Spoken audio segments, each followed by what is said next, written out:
How to use UpCounsel My legal service properly. Beginner mistakes that cost you. Many business owners think using UpCounsel for mergers and acquisitions is simple, but the surprising truth is that beginners often make mistakes that can lead to costly delays or legal issues. The first mistake is not defining the transaction scope.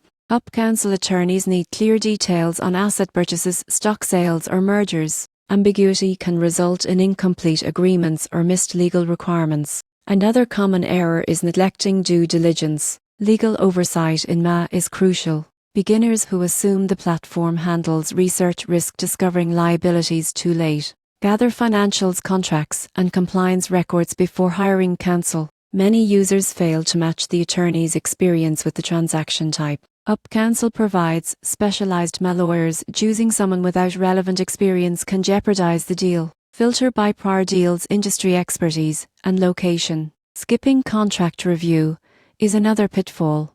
Beginners often rely on templates without attorney customization. Ensure all agreements, representations, and warranties are drafted and reviewed professionally. Finally, some underestimate timelines. MA deals are time sensitive, and miscommunication or delays in document exchange can impact closing dates. Maintain clear communication and set deadlines early. To use UpCounsel My Legal properly, define transaction scope, perform due diligence, match attorney expertise, review contracts thoroughly, and manage timelines carefully. Avoid these mistakes, and your merger or acquisition will proceed efficiently, securely, and with minimal risk.